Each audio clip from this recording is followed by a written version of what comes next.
Hi there, it's Daylon here, and I'm the founder and design educator at CuriousCore, and welcome to another session of Coaching Question of the Month. And today I'm really excited to be answering a question that I received over email from a student of mine.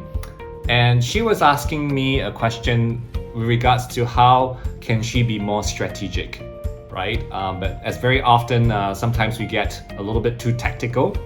So let me just explain the difference between strategy and tactics. Well, strategy is kind of like the overall play of how you're going to achieve your objective, right? It's the overall play of how you're going to reach your objectives. And a tactical option is one of the actions that you will take in order to support the strategy so that you can achieve the objective itself. Okay, I'm going to give you a career context.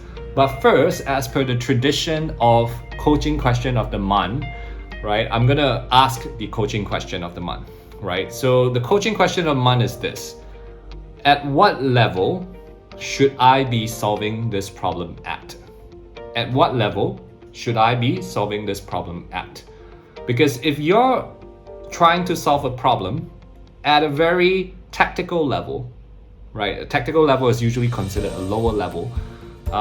That can be challenging because that means that you might be missing out on the bigger picture, right? And if you're solving this problem at the big picture level, but then you are not looking at the details of your plan, that could also be problematic as well.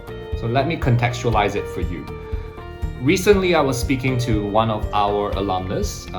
Very fortunately, she received 2 job interview opportunities from prominent organizations due to her prior job experience.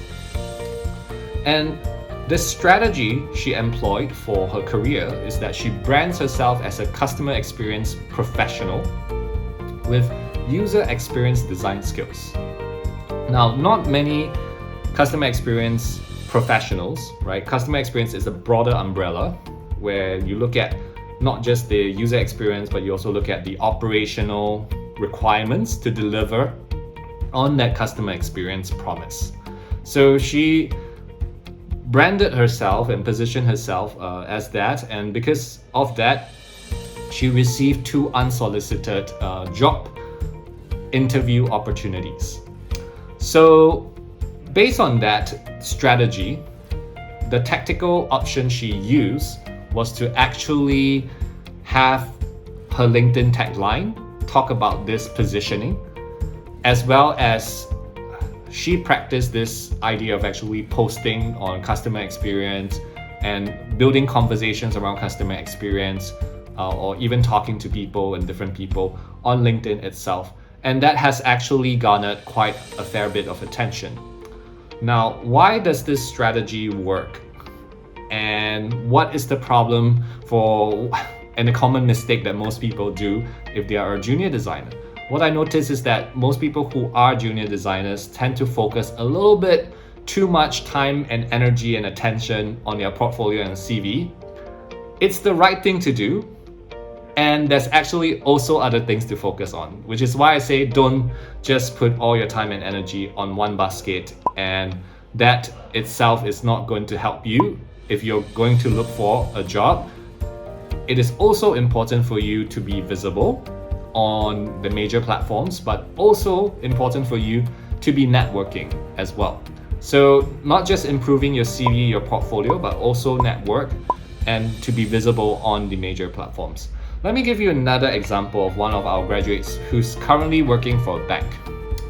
So when she graduated, one of the things she became really interested from a commercial project that she did in our Career Accelerator program was this issue on accessibility, right? Accessibility is how we design for the minority of the user base itself, as well as more commonly for the physically disabled.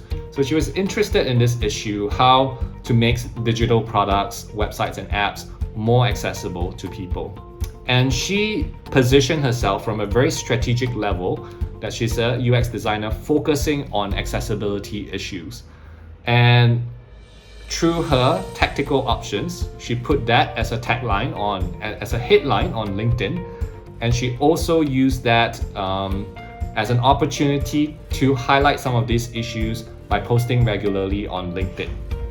Now, whether or not she's going to be known as a thought leader in this field and in this space is still a question, but if she does this consistently over a period of time, she will be naturally aligned with that topic itself. Like, people will start wondering, hey, okay, you seem very interested in this issue. Do you want to talk about it? Do you want to actually be more involved in projects around that? And she will naturally be able to receive more job opportunities based on that positioning. And that positioning will also help differentiate her from all the other UX designers out there. Okay, so one thing to ask yourself from a coaching question perspective, and I will ask you as your coach, right, is this, right? Are you spending too much time and energy focusing on things that don't matter, right? And therefore, if you're not looking at your problems at the right level, right, what chances are what you might be doing is that you're looking at things at the level whereby it's the details, it's the weeds, and you're not looking at the bigger picture. You're not planning on what you're going to do on an overall basis. So I think that's a very common mistake junior designers make, not just in their own career path, but also when they're practicing project, for example. And projects could be whereby they spend a lot of time maybe recruiting and doing user interviews, but they do not have enough time to do the analysis, or they don't have enough time to use other research methods to triangulate the data so that it builds an even stronger case. And mixed methods is actually one of the more common practices for user experience researchers. So overall, if you're looking at this issue, what I encourage you to do next time, whether you're tackling a problem with your career or whether you're tackling a problem in your UX design project, is that what level should you be looking at this problem, right? What level should you be looking? Is it at the strategy level? Is it at the tactical level? And if you are getting stuck, if you're getting frustrated, maybe you should ask yourself, are you spending your time and your energy on the wrong actions, right? On the wrong tactical options itself. So that's my advice. And if you have any questions in future, feel free to drop them in the comment section below, or tell us what you think about the video today.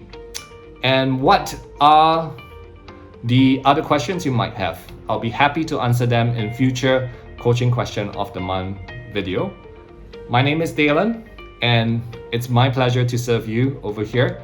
And I hope to be seeing you in one of our classes and one of our trainings, or even in our podcasts on Apple and Spotify. I'll see you around, and take care.